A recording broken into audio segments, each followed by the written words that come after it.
Um, so as you know, today we have one topic, and then do you have the handouts on the other topics, Karen? Or I the do. slides? I will post it in the chat. Does everybody know how to locate your chat?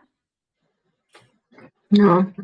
Usually if you hover down at the bottom of your Zoom screen, there's a series of icons. And most of you'll see the little bubbles like from the comic strip. If you click on that, that is the chat feature. If you do not see the little bubbles, you may have to go to the part that says more and click on that and look for the chat. And if you're still having problems, just let me know and I'll email it to you. Just for your own information, the snipping tool in Windows will also let you do recordings.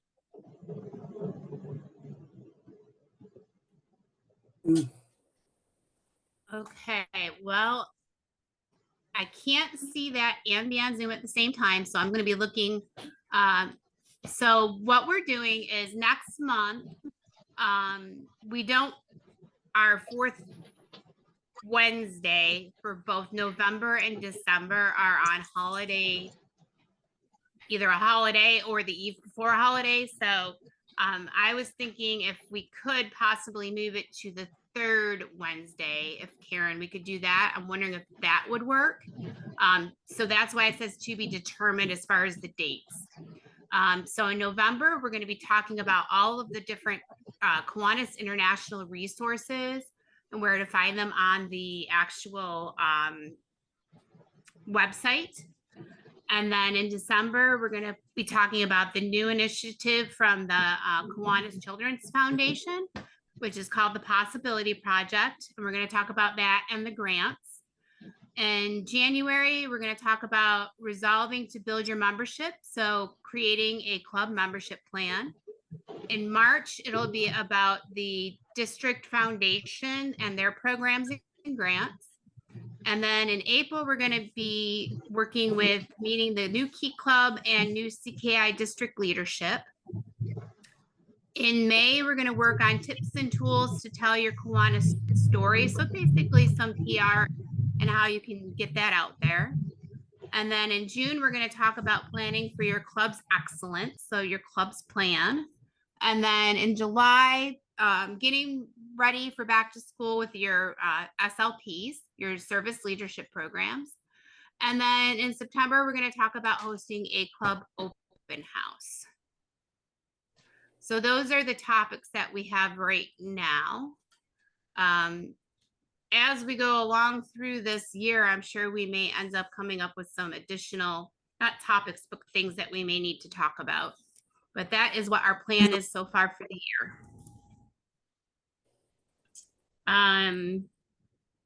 So some of the updates for the district. Unfortunately, right now, we are in stabilization mode. We're having a lot of difficulties with the transition from one executive director to the next. We're working very, very hard.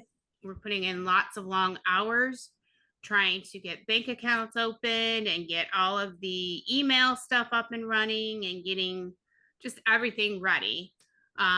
Lori will be sending an email out and introducing herself and whatnot within the next 2 days.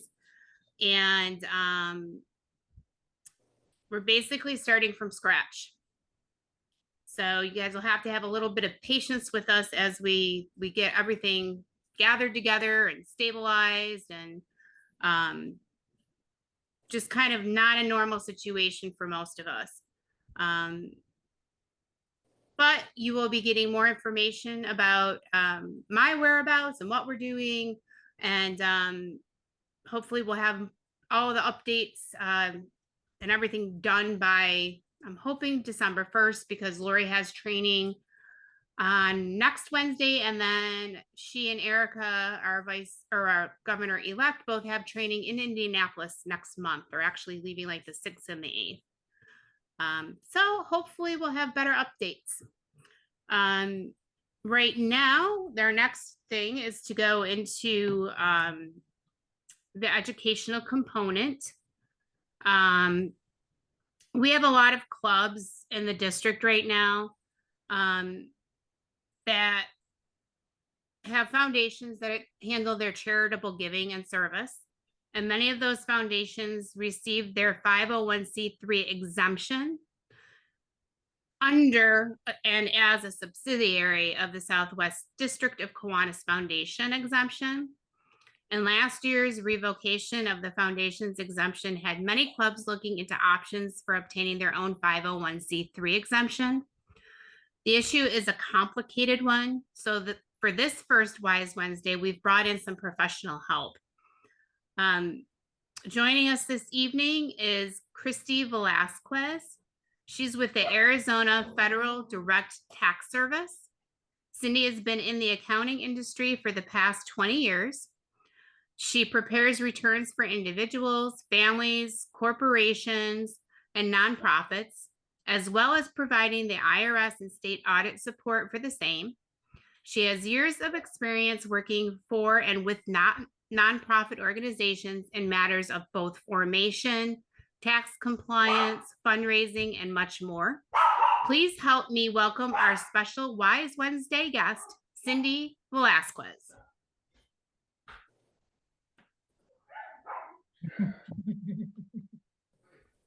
Take it away, Miss Cindy. All right. Well, thank you so much, Sheila.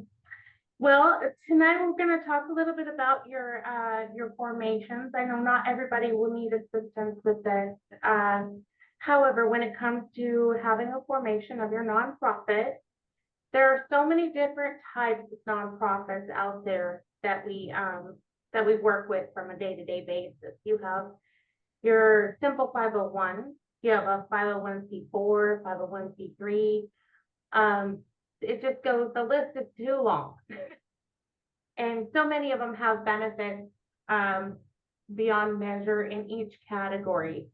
And as you work to get through your new formation process with the Kiwanis and how you will look to the IRS and how it will be operated for each individual club, you're going to want to know what's best for you. Not every club is run the same, and not every club takes contributions the same. However, there are some standards, and some of those standards that you're going to want to think about are whether or not you need to be able to accept tax deductible contributions for your Kiwanis club. Now, the difference between those is if you are putting brochures out for your members that make contributions to your club that say you can receive a tax deductible contribution credit. Okay. You can, in bulk, take donations on your itemized as a personal individual filing tax return on a Schedule A. So if you're doing that, the party that you have donated your money to is able to accept those contributions as non-tax contributions as a 501c3. Okay. The individual that made the contribution, why this is so important is not only can you use it on a federal level, but in the Southwest and Arizona particularly, you can use them as dollar for dollar state tax paid credit. Okay. So if somebody was to say, okay, well, I typically owe $500 to the state of Arizona. Well, instead, I'm going to give that money to the Kiwanis. They get a dollar for dollar for that $500 that's state tax paid, but Kiwanis receives the money. That's important for you if you decide that you want to do the 501c3. Okay. If you decide to take an easier route, there are easier, less complicated measures that you can take to fill out paperwork for the IRS to maintain your nonprofit status. But during this time, it's better to start from where you want to go. So in this particular situation, if you want the 501c3 status, apply from the beginning. That's important if you are going to be doing more than $50,000 worth of contributions throughout the year. There are some standards in how to apply the information that they're going to request from you. Now, with that, I'm sure we can, talk one-on-one and go through and see which one is best suited for your particular club. However, if you are familiar with the process, I urge you to go onto the IRS website. You can look up those forms. I was going to, which I can't figure out how to do it. But there are forms called a 1023 EZ application, and then there's a 1023 long form application. The EZ application is 3 pages. The long form application, I did not count, but I can tell you that there's probably more than 20 there. So it requires a wealth of information in order to fill out those applications, much more so for the club receiving more than $50,000 a year in contributions. Does anybody have any questions so far? So you're saying that if it's, you expect to, on an ongoing basis, receive less than $50,000 in contributions per year, the easy form is the way to go? Yes. However, that changes and you start receiving 50,000 or more year after year, then do you have to refile? You do, once you receive your 501c3 status, you don't necessarily need to refile. What's going to determine that is when you start filing your tax returns, you're automatically going to be delivering more information. So the bigger your nonprofit gets, the more complicated your return will get. And you'll go from maybe filing a 990 no card return for a club that gives less than 25,000 a year. You can do postcards. If you receive more than 25,000 up to 50,000, you can do a 990Z. If you go on from there and you make more, then you're going to do a full 990. So there's different types of tax returns that will help you progress from being that smaller entity to a larger entity. So you won't have to refill out the paperwork, but you will want to know from the beginning how much your club is bringing in. And if you are due for any reason to file back tax returns for any year, then you're going to want to start where you were last year. So the IRS is going to have that information. You're going to want to match up to the records they already received. Okay. Christy, it looks like Liz Duncan has a question for you. Yes. Yes. Thank you, Christy. Our problem in our Kiwanis Club in Phoenix, sorry, so we have an endowment we got many, many years ago of a lot of money. And so the contract for it was that we pulled $25,000 a year to put into our service projects and service committee fund to use for things in the community. And we don't typically do a lot of fundraising because we have that money in there. But because of that, we were told we were on the umbrella, so we depended on that. We didn't do a lot of seeking funds. But now that we aren't able to get it back, we're kind of stuck. We've been told that we have too much money in the foundation, so we're not qualified to try to get our own 501c3. So, but it's kind of been back and forth, so it's very confusing. Can you clear it up for me a little bit? But your particular situation, I probably will have to do a little digging on that and see how the endowment does affect you. I can tell you for the requirements of filling out the 1023 EZ, let me speak, because I happen to have one in front of me. I might be able to answer that pretty quickly. Okay. Usually on endowment circumstances, they ask if you've received more than $50,000 a year for any 3 given years, right? So if one of those years you received, $250,000, but then on the other years you received under that amount, then it can muddy the waters a bit, where we might be able to get you in under the 1023 EZ because your fundraising activities are not more than minimum. Now, when you look at from assets, it does ask, questions about the assets that you retain. And if your club retains a certain amount of assets, then that could also require us to do a long form. Yeah, that's where our problem has been, that we only do 25,000. We don't take any more out. Only on the 100th anniversary, we got 100,000 we gave to the Boy Scouts. But other than that, it's a standard thing every year. We don't touch it any other time. But, okay, it is considered a retained asset. So it's the asset. Okay. So Yeah. if I was to contact you, you could kind of help us walk through it, because we've just been very confused and, just need some good professional advice on it. Yeah, absolutely. I can definitely help you with that. Okay. Could you put your email address in the chat box when you have time? You bet I will. Thank you. Let's see here. I think I can do that from here. Christy, Or whenever you have time. I can certainly do that. And Liz, her website is in the chat box right now. Oh, I see. Yeah. Okay. Yeah, but Thank you. I'll put Christy's email in there. Christy, we Okay. have a great question from Art in the chat. It says, do we always have to use a professional organization to file our 990 EZ form?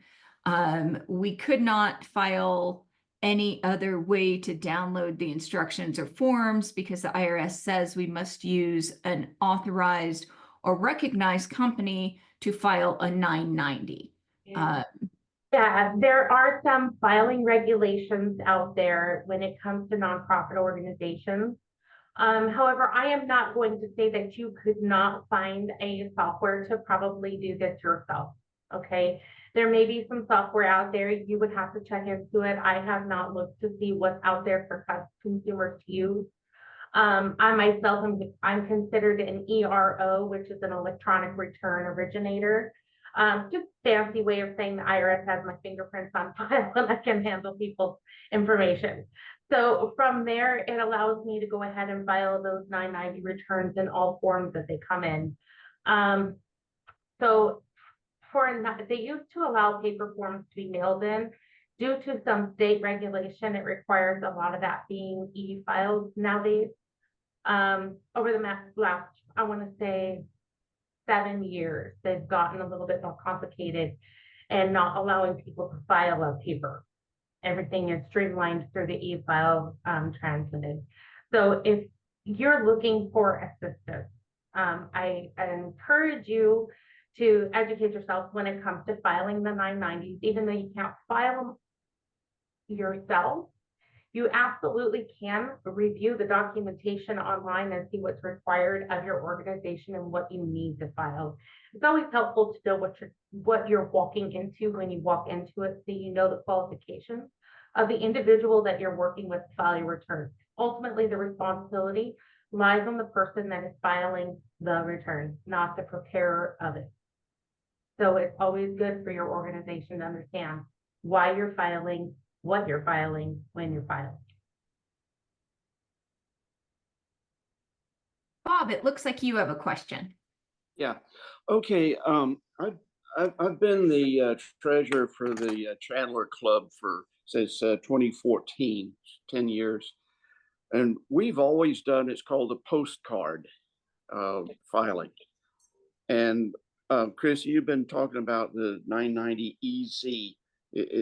Are these the same, or is it something different? And there is, so there's a postcard return, which is a zero, pretty much it's a return that shows zero and you're in compliance. So it shows zero liability part. You broke up on that. Say that again about zero. What is it? Shows a zero liability on your part and that you've received less than the amount of contributions that would require you to file the next level up return. So postcard return literally is that sheet of paper that keeps you in compliance. The 990 EZ that goes up from there is a little bit more. It shows more information as far as what you've done with some of the paperwork that you've received. And then there's the full on 990. Okay. Now we've, our income once in a while is between 25 and 50,000. We still do the postcard. They've accepted it. Yeah. Okay. All right.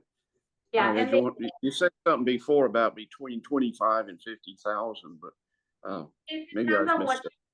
Funds, and if you read through and sometimes when you answer the questions, it might require more information on the return that would push you out of filing a postcard. It's more what you do with the money that you're given versus actually being given the money. Yeah. But that postcard thing is extremely easy, and you do it right on the IRS website. That's what I'm saying, is that Takes about 15 minutes or so. Yep, there are options for those clubs that can file it and that have the wherewithal to do it. I encourage you to look at those options.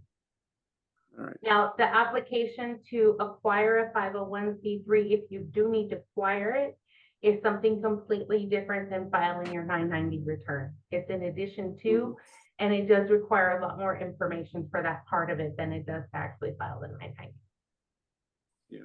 And for We're those pro- who are interested, I put in the chat a link to the IRS website that talks about the different thresholds for each of the 3 different filing levels for your 990. And so it's nice to be able to use the postcard because it's easy, but wouldn't it be great if we all had to file the long form? That would be fun. Good problem to have. Mhm. And just as that next level, just to mention, if any of you see the 501c4 status and think that that is a viable option for you, I would caution you on that. They're not tax deductible contributions that you receive. Okay, so when people are giving money, they can't use that as a tax deduction. So be cautious in applying for those. Even though in some of the bigger cities, you have people that like to do the 501c4 because they are social welfare and can advocate on behalf of a political action. So there's some nonprofits that like to raise funds. They're not tax deductible funds, and they use those for lobbying, so to speak. So just be careful on the type of club that you decide to form when it comes to your 501. And Christy, And then- just a little background with Kiwanis.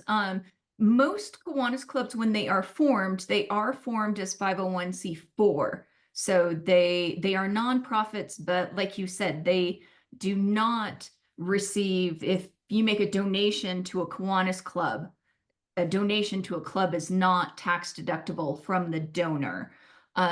When you first came on, you were chatting about who might need to get their own 501c3 filing. So if you have a club that gets most of their money through selling See's candy or doing fundraisers, do they need to get a 501c3 exemption? They do not have to have a 501c3 in order to sell, say, the product. That World's Finest Chocolate is one that they can, but you're purchasing product and you're getting a profit from that product, and then you're using that product for whatever initiative that you have. Those are, it's the expenses that you have to be cautious with the 501 without the C3. It all comes down to the contributions you're receiving, who they're from, and what you're doing with them. No, you can do regular activities. You can even have paid employees with any of these nonprofits. There's a lot of different options as far as what you can do with either one of them. Like I said, the biggest one is the 501c4 is the political aspect of it. So outside of that, they pretty much all run the same. Okay, it's just the contributions are what's differentiated between the two, and then the 501c4, what they can spend the money on is different. Okay, so those are the two major highlights on those. And you can also look up this information. It's available on the IRS, and you can decide which club best matches your situation. Again, there's so much information available on these, and to determine, unless they knew what you specifically do for your activities, then I could tell you, yeah, that's not going to work for you, or absolutely that's what you're, that's what you're after.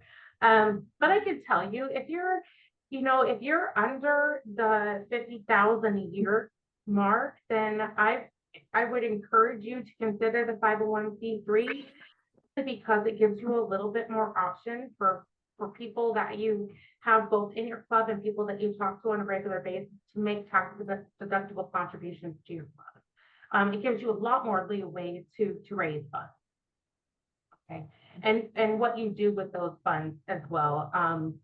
you know, it's a big difference. I worked for St. Anthony's School with Catholic Community Services and Catholic Charities for 9 years, and I ran their its CTSO program, which we would receive tax deductible contributions from, you know, parishioners or whatever to pay for the education of children. So, you know, in working with the organization like that for so long, it was nice to figure out the power that it gives you to be able to work with your communities and the public to reach the initiatives of your nonprofit. So, I mean, that would be my biggest feedback to you, is if now is the time to do it. If you're just forming, do it from the very beginning. If you're already in service as a 501c4 and you find that, you know, a 501c3 is a better fitting status for you, there are conversion forms that you can fill out with the IRS and convert from a 501c4 to a 501. Looks like Laura has a question. Yeah, I just wanted confirmation that you can do both, right? You're a 501c4, but you can also have a foundation as a 501c3, correct? You can. Okay. You can have both, and they're tied in, and you have to be cautious of what, you know, again, when you get into doing both of those, a lot of larger organizations do have both. I believe one instance of that is like Goodwill. The company Goodwill, they have a 501c3 and they operate as a for-profit organization as well. So the for-profit part of their entity and a nonprofit entity, and they're it's kind of convoluted when you get into it, but yes, you can have both. You can have 501c4 is a nonprofit. it is a nonprofit. It is a nonprofit, and the activities that you participate in within that organization, they definitely have some more opportunity to branch from that and have parts of it that work with it to raise money for the nonprofit, but you have a for-profit part of it. So that when you get into how they operate is what's different, and they have regulation on how much of their business has to be for their nonprofit part of their entity. Okay, so it can get bigger is what I'm getting at. A 501c4, they're both very good. The 501c4 and the 501c3. If you have political initiatives, that is the biggest reason to have a 501c4. Well, I and guess I just always thought that 501c4s Pay for- were service clubs. and And and the let me 501c3s is what we use different for our, you know, specifically for our, you know, as a foundation in how we grant money. let me jump in, Laura, and dial in on Kiwanis for a second. Kiwanis clubs cannot be 501c3s. There was an IRS ruling that says that we are a social club. And so our clubs cannot be 501c3s, meaning that donations to our clubs are not tax deductible to the donors, which is why a lot of clubs will have foundations that are set up, which are separate corporations. Or in the old days, they used to let trusts be them too. And so that foundation for the club is able, if your club thinks that it makes sense to do so, your foundation is able to be a 501c3. And so a lot of us have foundations that obtained that 501c3 status under the Southwest District Kiwanis Foundation. And so I think one of the questions that people might have, and we have some in the chat that I'll get to in a second, but one of the questions that I think a lot of people might have, Christy, is you said if we're setting up our foundation from the get-go, just go ahead and do the 501c3 for our foundation. How complicated does it get if we have a foundation that has been operating for years as a subsidiary of a 501c3. If we decide now that we want to no longer be a subsidiary and do our own filing. So it's not any more complicated for one that's already been in operation than it is for one that is brand new. They're both the same. The requirement for your 501c3 is the 1023, either the long form or the short form EZ. Once that is submitted, that's pretty much your road to success for your foundation. Okay. To say that because you've been in operation for many years, that it would be more complicated for you, that is not the case. That absolutely isn't the case. It's not more difficult because you've already been in operation. If anything, it's probably easier because you know the information necessary to fill out the paperwork to get it done. Well, that's encouraging news, probably for a lot of people on the call. Thank you. Yes. So, I mean, when you're doing a formation, for instance, if you have articles of incorporation with the Arizona Corporation Commission, if you have your mission statement, you already have an EIN for your foundation, if you have your publications ready to post, if you have the activities for your club are pretty standard and you know what the activities are and what your funds do with your funds, if you know who your board members are, if you have the employee information all ready to go. This is all, that's the biggest bulk of your application. If you have the majority of that information, then you're already 90% there to getting the paperwork done and submitting it for the application. So it's not as complicated until you get into the long form. And then the long form is, yes, it's very grueling. There are a lot of pages to it. And there's a lot of schedules to be filled out with it. The long form is basically. Okay, so I'm listening to this. How do I talk to them? How do you what? I think maybe that was a technical Zoom question. Yeah, where's your mute? What did it got all this? Mute's up here. If this is the person logged in as Kathy, we can hear you. Oh, okay. Yeah. Okay. Did you have a question for Cindy? I mean, not Cindy, for Christy. Yes. Okay. So the 1023, you failed to mention that the 1023 easy costs $275 to submit. It does. And the 1023 costs $600. Yes. And also that we submitted a 1023 in April 20th of this year. It is 183 days later. Our case has not been assigned. So they say that it can take up between 180 to 191 days. Trying to get a hold of them to get a status update is almost impossible. I mean, you need to let people know that it's not just an easy, go ahead and file and you're gonna get your determination letter. It's not working that way. It's very frustrating. That must be the case. I myself have filed a few in the last 6 months and have received responses for both. It's not the same for every applicant, as well as it's not the same for every person filing a tax return. Some people get them to go through fine, and then some people are handpicked for an audit. There's no guarantee. Once you do the application, it is stated in the application that you can proceed with business as you would do it. And then once you're accepted, everything would be backdated to the original date of the application.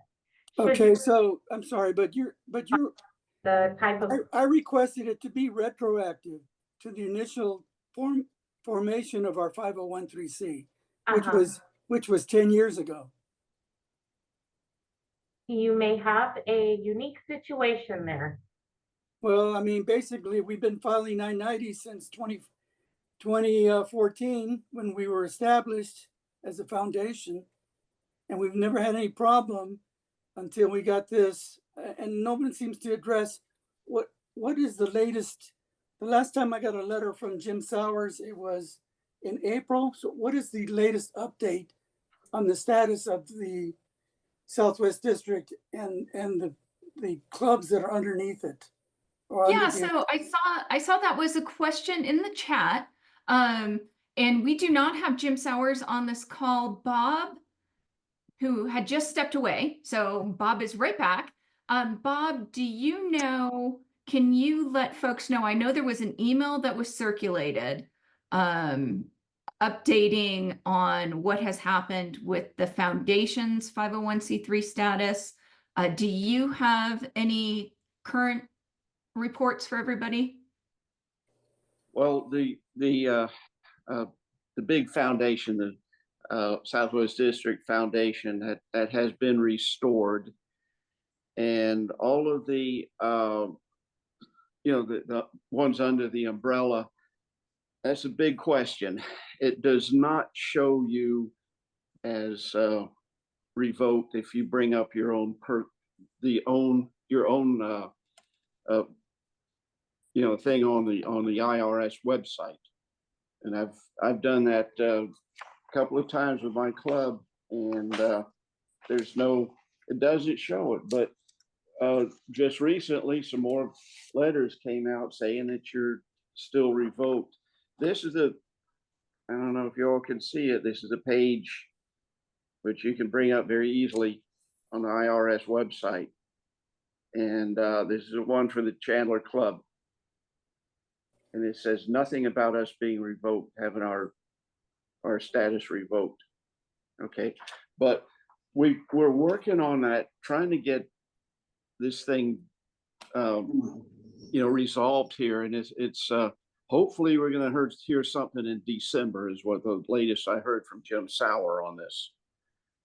And that's about all I can we know right now. We're real frustrated dealing with the IRS ourselves, like the other gentleman just said. It's just trying to find somebody to talk to, and then when you talk to somebody, everybody's got a different story.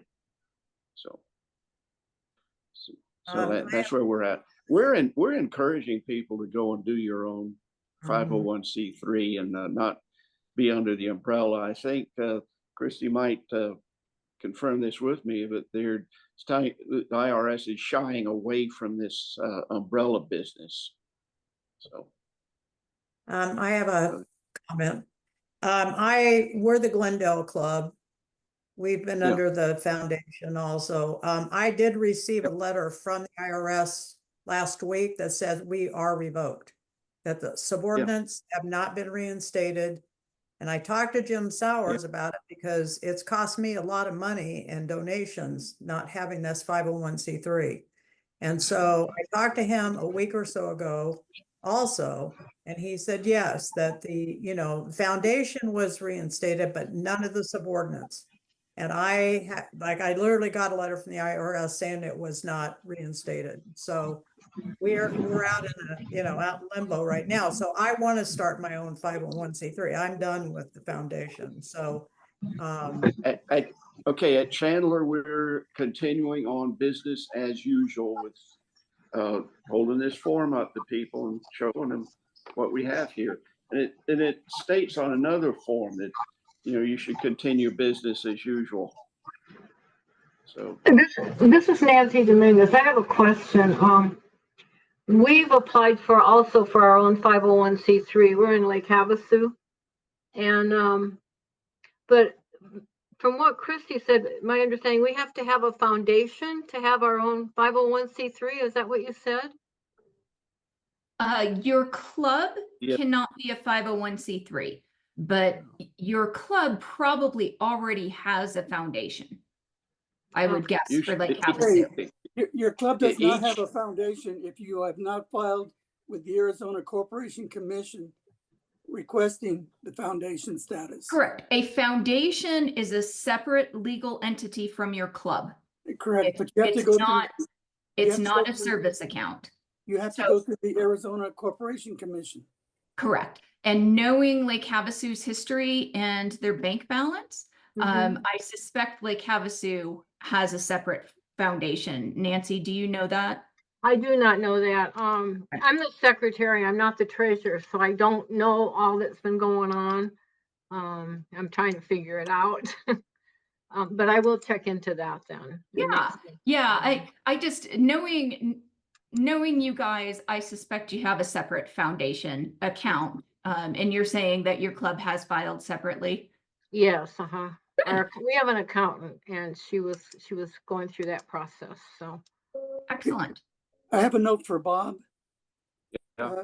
Yeah, Bob, every month I go on the IRS website and I check exempt organization business master file extract.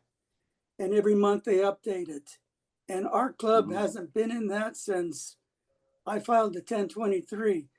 So we no longer sign W-9s and we no longer grant that tax exempt write-off to people who normally support us. And that certainly hurt us. It's just very frustrating. And what I'm going to do right now, because I see that we have 17 minutes left and this isn't a foundation meeting.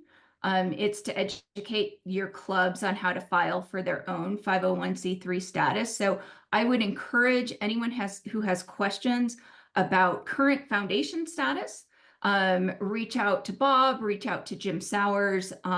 If you need their contact information, go ahead and put in the chat that you need it and we can get that to you. And poor Nelda's arm is about ready to fall off. Nelda, question. There is a problem with the sound. We hear Karen's voice at the same time as someone else talking. And so we couldn't hear anything. I don't. On the audio. So for the last 5 or 10 minutes, I've been hearing two voices. It could be lag either on my end or on your end. Yeah. I'm hearing just fine. It's a darn network connections. So I think there was another question in the chat.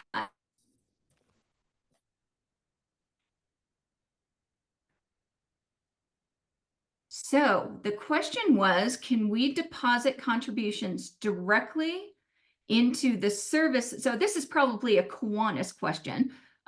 So I'll have Christy back me up on this if we need it. But can we deposit contributions directly into the service checking account, or must they pass through your foundation? So for most clubs that have foundations, they don't have a separate service account because the foundation has taken on that role of conducting service.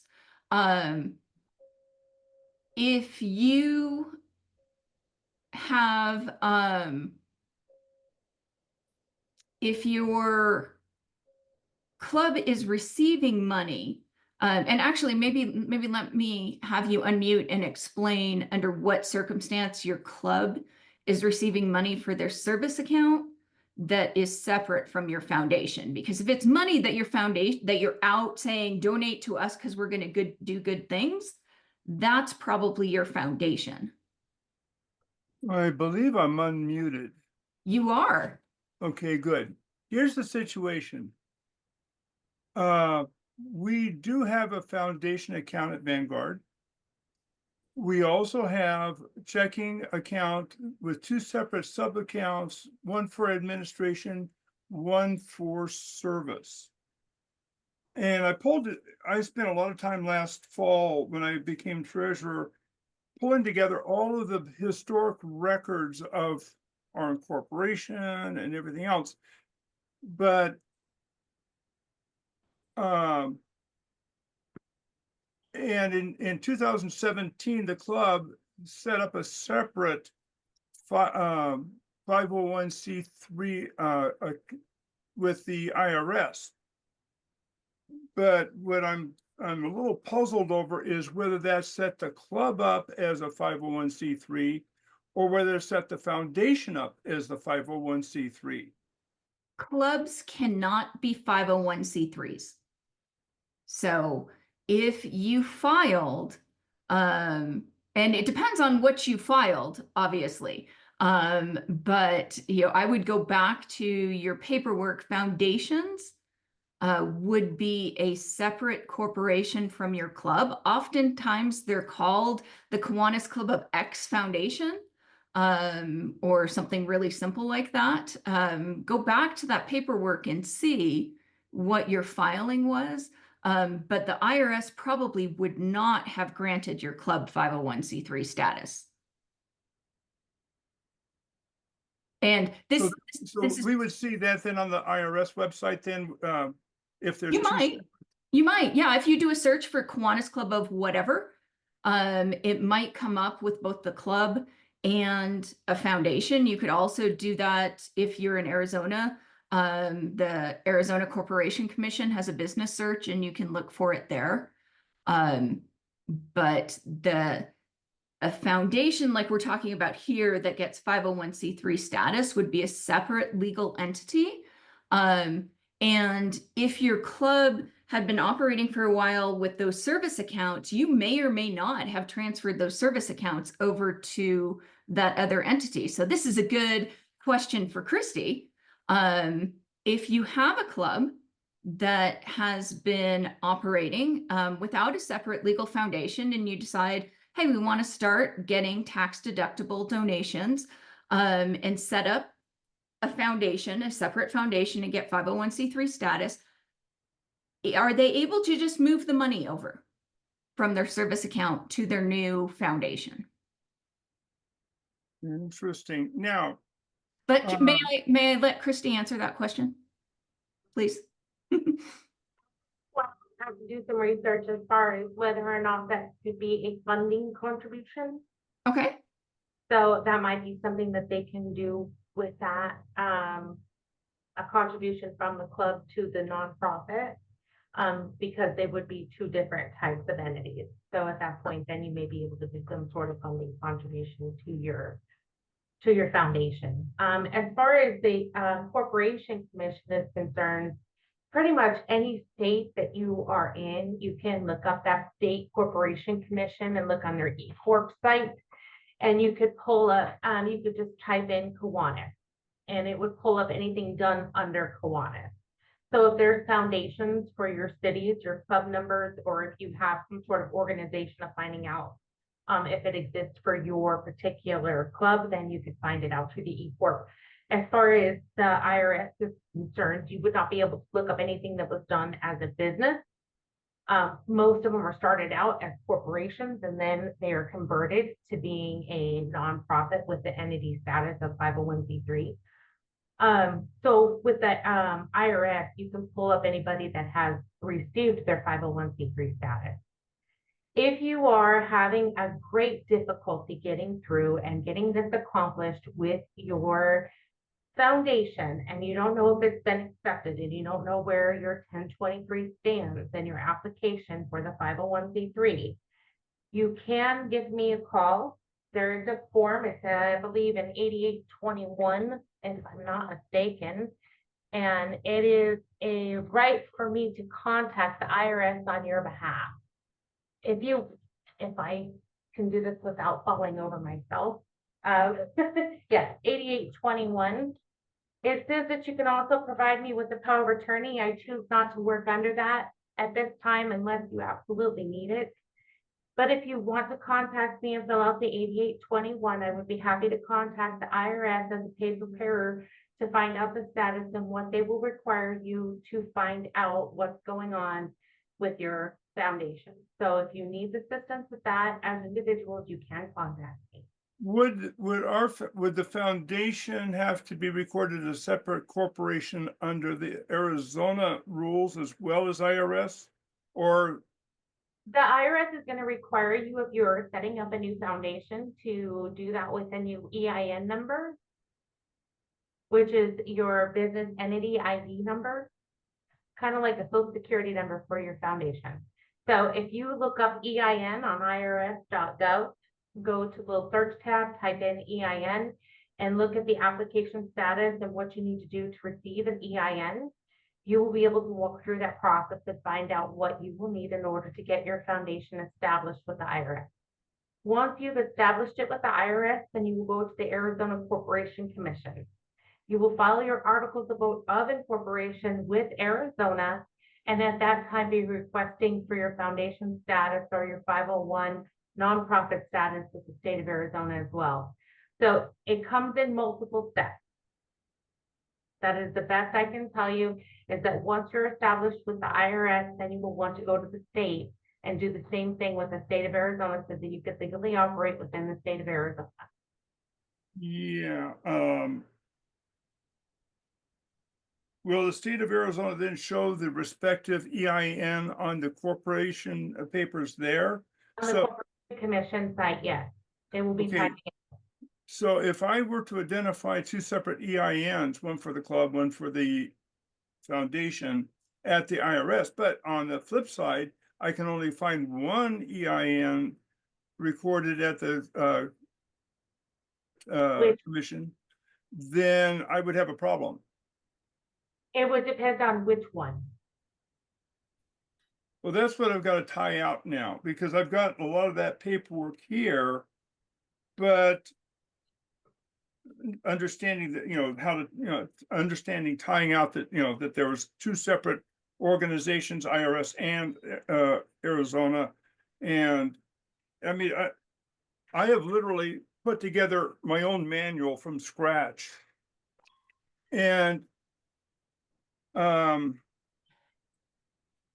it's been difficult. So I would strongly encourage you to contact the Arizona Corporation Commission or have your treasurer do that. I am the treasurer. Oh, perfect. Then yes, contact the Arizona Corporation Commission. Give them the identity information that you want to have established or want to find out how is it established within the state of Arizona. Names are so finicky on their website when it comes to searching an entity. So you want to make sure that your EIN is tied into it. What can happen, and I've seen this before, is Arizona Corporation Commission has their own article of incorporation ID number. And both of your numbers could be tied into that one ID number through the Arizona Corporation Commission. And you might find out that one is active and one is inactive, so it depends on the status. I would tell you to call the Corporation Commission and give them the information and let them do the search to find out whether or not one entity is in default or one is, active, if one needs to file, if one has been put in default. You can't just see everything for yourself online, but if you call them, they will give you that information. Also, there is, it depends on who your agent is. You do have a statutory agent with the Arizona Corporation Commission. You want to find out who that statutory agent is or was. And if you are not that individual, you need to make sure that the paperwork with them is updated. Because that's Yeah, it's actually a long-standing member. okay. So that part, yeah, I've got, but the hard part is, making sure that every dot and T has been taken care of. Yeah. Because, these things, they linger, and then there's loose ends. And you never know when one of those loose ends is going to come and bite you. Absolutely. Which leads to a general comment. One of the things that I'd like to see us work on is defining a good record keeping standards, a better calendar system for tracking what the various officers need to be doing, filing forms. One of the steps that's omitted in the current calendar is that double checking to make sure that a filing has actually got processed through, which is the thing that bit the district on the foundation. That, it just wasn't confirmed that the filing actually was processed as understood. And the If guy I got can burned. stop you right there just for a minute. If you could do me a favor, I will put my email in the chat. I think all of the things that you're saying are really good things for us to tackle. And it might be time for even you and I to get together and have a chat about those things. So no, seriously, because Yes. if you're thinking that it might be something good to implement, So I'm gonna put my email in the chat. If you could give me an email, we can either chat or email everything that you're thinking, your thoughts, however you want to do it. But let's get together and get that get those thoughts out there. So I Yeah, will it's, put my email in the chat. there's just a lot of details to this business of running a club or a Amen to business. that. And I'm learning that. I'm learning that as we speak, as far as the district. But Yeah. Christy, I just want to thank you so much. This has been really informative. I would like to ask you though, you do this for a living, obviously. So if you could give us a chance to share how interested clubs can get in touch with you, that would be amazing for us. I think Karen has put my information up on the chat. You can, it's very simple. If you go to www.azfdtts.com. You can reach me through there. My phone numbers are listed. I answer both the office phone or the cell phone anytime, well, within reason. Just not at 3 a.m. But yeah, if you email me, I will get back to you through email as well. And that is usually the best way, through email, so I can track our communication and better serve your needs. And again, if you want to call and set up a consultation, or for those of you that do need assistance, or if you would like to take a look and see what the forms are, the 1023 EZ or the 1023 long form, if you email me directly, I will upload a copy of each of those forms that you can view for yourself. And then if you have questions about, particular private foundation information, as far as filing a 990 PS, or if you have to file the 990s or 990 EZs, if you want very specific information for your particular foundation, then I can help you with that as well. I hate to give general information because it doesn't apply to everybody. So if you have specific questions for your entity, then let me know about that. I will definitely be able to help you. Well, everybody, I just really appreciate all of the information and you guys being willing to come and get more information. Please, I did put my email address in there. You have things you'd like to see, suggestions, questions, please don't hesitate to send them. And I look forward to seeing everybody. There's some of you I'll see this weekend in Phoenix, in Scottsdale. But please, don't hesitate to contact us with things that you have questions about. And we will let you know as soon as Karen and I pick the next date for our next Wise Wednesday. I'm hoping the third week will work for us, but we'll have to double check. And Christy, thank you so much for taking this time out. I really appreciate you and the information that you were able to give to us. Well, thank you for having me. And again, if you need me back again in the future, I'm happy to join you. For everybody that does need assistance, I do work with every state in the United States, and I am certified in the country of Canada. So if you need assistance, my arms stretch pretty wide. Just let me know. Amazing. I really appreciate that. So have a wonderful evening. You Thank too. you. Thank you, everybody. Have a good night.